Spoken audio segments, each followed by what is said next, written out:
Hi friends, welcome back to our channel. నేను మీ స్వప్నాని. ఈరోజు మన రెసిపీ వచ్చేసి ఉలవచారు బిర్యానీ అండి. చాలా టేస్టీగా ఉంటుంది. ఆలస్యం చేయకుండా ముందుగా ప్రాసెస్లోకి వెళ్ళిపోదాము. ముందుగా మనం ఉలవచారు ప్రిపేర్ చేసుకోవాల్సి ఉంటుందండి. దానికోసం నేను స్టవ్ పై ఒక పాన్ పెట్టుకున్నాను. దాంట్లో 1 టీ స్పూన్ ఆయిల్ వేసుకున్నాను. ఒక ఆనియన్ని చిన్నగా కట్ చేసి వేసుకున్నాను. కొంచెం కరివేపాకు వేసుకొని మంచి గోల్డెన్ బ్రౌన్ కలర్ వచ్చేదాకా ఫ్రై చేసుకోవాలి. ఇవి చక్కగా ఫ్రై అయిన తర్వాత 1 టీ స్పూన్ కారం, ఒక హాఫ్ టీ స్పూన్ సాల్ట్ వేసుకోవాలి. హాఫ్ టీ స్పూన్ ధనియా పౌడర్ వేసుకొని ఇది చక్కగా వేగిన తర్వాత దీంట్లో మనం ముందుగానే రెడీ చేసి పెట్టుకున్న చింతపండు గుజ్జు వేసుకోవాలండి. చింతపండు గుజ్జు వేసుకున్న తర్వాత నేను ఉలవలని 6 అవర్స్ నానబెట్టి 4 విజిల్స్ వచ్చేదాకా కుక్కర్లో ఉడికించుకున్నానండి. ఆ ఉడికించుకోగా వచ్చిన ఉలవల కట్టుని ఈ విధంగా మనం చింతపండు రసంతో కలిపి ఈ రసం మొత్తం చిక్కగా అయ్యేంత వరకు మనము చక్కగా మరిగించాలి. ఇది ఒక 10 మినిట్స్ టైం పడుతుందండి ఇది మరగడానికి. చూడండి, మన ఉలవచారు అనేది చిక్కగా అయిపోయింది కదా. ఇంకాస్త చిక్కగా అయినట్టే. ఇంకా ఇది మనం స్టవ్ ఆఫ్ చేసేసుకొని ఇది పక్కన పెట్టేసుకోవాలి. ఇప్పుడు బిర్యానీ కోసం వేరొక పాన్ పెట్టుకున్నాను. దాంట్లో 2 టేబుల్ స్పూన్ ఆయిల్ వేసుకున్నాను. హోల్ గరం మసాలా వేసుకున్నానండి. ఒక ఆనియన్ని చిన్నగా చాప్ చేసుకొని వేసుకున్నాను. 2 పచ్చిమిర్చిని సన్నగా పొడుగ్గా కట్ చేసి వేసుకున్నాను. ఇవంతా చక్కగా ఫ్రై అయ్యేలాగా ఫ్రై చేసుకోవాలి. ఇప్పుడు దీంట్లో కొంచెం కరివేపాకు, అలాగే సన్నగా చాప్ చేసుకున్న పుదీనాను కూడా వేసుకొని మంచిగా ఫ్రై చేసుకోవాలి. ఇప్పుడు వీటిలోకి మనం ఒక్కొక్కటిగా వెజిటేబుల్స్ని యాడ్ చేసుకోవాల్సి ఉంటుందండి. ముందుగా పొటాటో వేసాను, తర్వాత క్యారెట్ ఇంకా బీట్రూట్ కూడా వేసుకున్నాను. ఇప్పుడు దొండకాయల్ని సన్నగా పొడుగ్గా కట్ చేసుకున్నానండి. అవి కూడా వేసుకున్నాక బీరకాయలండి, క్యాలీఫ్లవర్, ఇంకా మీకు కావాలి అనుకుంటే ఏ వెజిటేబుల్ అయినా దీంట్లో యాడ్ చేసుకోవచ్చండి. ఇప్పుడు కొంచెం బఠానీలు వేస్తున్నానండి. ఇవి పచ్చి బఠానీలే. ఒక 6 అవర్స్ ఏమో నానబెట్టాను. ఈ విధంగా అన్నీ వేసుకొని చక్కగా కలుపుకోవాలి.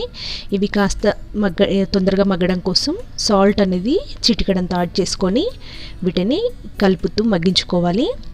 ఇవి కాస్త మగ్గాయి కదా, గట్టిగా ఉంటాయి కాబట్టి వీటన్నింటిని ముందు వేసుకున్నానండి. తర్వాత క్యాప్సికమ్ ఇంకా వంకాయలను కూడా వేసుకున్నాను. ఇవి వేసుకొని ఒక 2 to 3 మినిట్స్ ఇలాగే ఫ్రై చేసుకోవాలి. ఇవి చక్కగా ఫ్రై అయిన తర్వాత 1 టీ స్పూన్ అల్లం వెల్లుల్లి పేస్ట్, 1 టీ స్పూన్ పసుపు వేసుకొని అల్లం వెల్లుల్లి పేస్ట్ పచ్చివాసన పోయేంత వరకు బాగా కలుపుకోవాలి. ఈ విధంగా ఒక 2 to 3 మినిట్స్ మగ్గించిన తర్వాత మన టేస్ట్కి సరిపడినంత కారం వేసుకోవాలి. నేనైతే 1 టేబుల్ స్పూన్ కారం వేసానండి.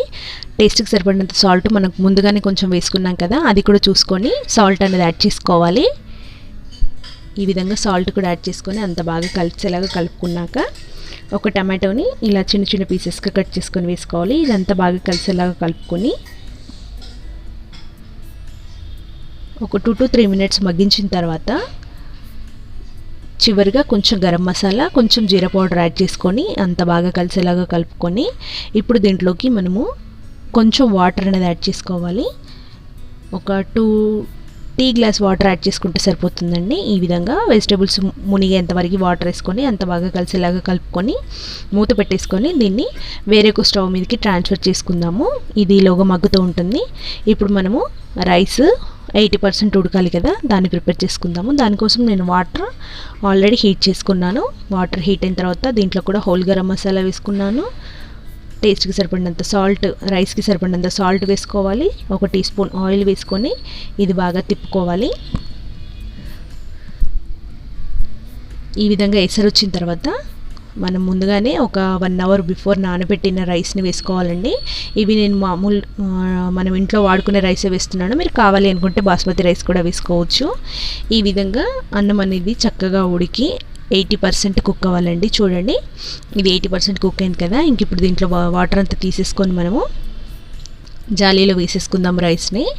ఇప్పుడు వెజిటేబుల్స్ని చూడండి చక్కగా ఉడికిపోయాయి కదా, వాటర్ అంతా అబ్జర్వ్ చేసేసుకుంది కదా, వెజిటేబుల్స్ అన్ని చక్కగా ఉడికాయి. ఇంకా ఈ వాటర్ అనేది మొత్తం అబ్జర్వ్ చేసుకునేదాకా ఒక 2 మినిట్స్ హై ఫ్లేమ్లో పెట్టి మొత్తం దగ్గరైన తర్వాత స్టవ్ ఆఫ్ చేసేసుకొని గిన్నె పక్కన తీసుకొని దానిపైనుంచి కొంచెం కొత్తిమీర సన్నగా చాప్ చేసుకున్నది వేసుకోవాలి. బ్రౌన్ ఆనియన్స్ వేసుకొని అంత బాగా కలిసేలాగా కలుపుకోవాలి. ఈ విధంగా ఈవెన్గా స్ప్రెడ్ చేసుకొని మనం ముందుగానే రెడీ చేసుకున్న ఉలవచారు ఏదైతే ఉందో దాన్ని ఈ వెజిటేబుల్స్ పైనుంచి వేసుకోవాలండి. ఈ విధంగా వేసుకొని ఈవెన్గా స్ప్రెడ్ చేసుకొని ఇప్పుడు మనం ముందుగానే ఉడికించుకున్న 80% రైస్ ఉంది కదా, దాన్ని దీనిపైన వేసేసుకొని అంతా స్ప్రెడ్ చేసుకోవాలి. ఈవెన్గా అనుకున్నాక దీనిపైనుంచి కొంచెం సన్నగా చాప్ చేసుకున్న పుదీనా ఇంకా బ్రౌన్ ఆనియన్స్ వేసుకొని, కావాలి అనుకుంటే మీరు కాస్త నెయ్యి కూడా వేసుకోవచ్చు. ఇంక ఇప్పుడు మూత పెట్టేసుకొని ఒక 15 మినిట్స్ సిమ్లో పెట్టి దమ్ చేసుకోవాలండి. 15 మినిట్స్ తర్వాత నేను ఓపెన్ చేసి చూస్తున్నాను, చూడండి మన బిర్యానీ అనేది రెడీ అయిపోయింది. ఇంకా దీన్ని సర్వింగ్ ప్లేట్లో తీసేసుకుందాము. అంతే, ఇంకెంతో టేస్టీగా ఉండే మన ఉలవచారు బిర్యానీ రెడీ అయిపోయింది ఫ్రెండ్స్. దీనిని ఉలవచారు లేదా పప్పుచారుతో సర్వ్ చేసుకుంటే చాలా చాలా బాగుంటుంది ఫ్రెండ్స్. మీకు నచ్చినట్లయితే మీరు ఒకసారి ట్రై చేయండి. నేను ఉలవచారుని ఆల్రెడీ మన ఛానల్లో వీడియో అప్లోడ్ చేశానండి. చూడని వాళ్ళు ఎవరైనా ఉంటే డిస్క్రిప్షన్లో లింక్ ఇస్తాను, తప్పకుండా చూడండి. మీరు ట్రై చేయండి, టేస్ట్ ఎలా వచ్చింది అనేది మీ ఫీడ్బ్యాక్ని కామెంట్స్ నాకు తెలియచేయండి. ఈ వీడియో కనుక మీకు నచ్చినట్లయితే మీ ఫ్రెండ్స్కి రిలేటివ్స్కి షేర్ చేయండి. అలాగే మన ఛానల్ ఇప్పటివరకు ఎవరైతే సబ్స్క్రైబ్ చేసుకోలేదో వాళ్ళు వెంటనే ఛానల్ సబ్స్క్రైబ్ చేసుకుని పక్కనే ఉన్న బెల్ ఐకాన్ని యాక్టివేట్ చేసుకోండి. ఆల్ ఆప్షన్ క్లిక్ చేసేయండి. Thank you for watching.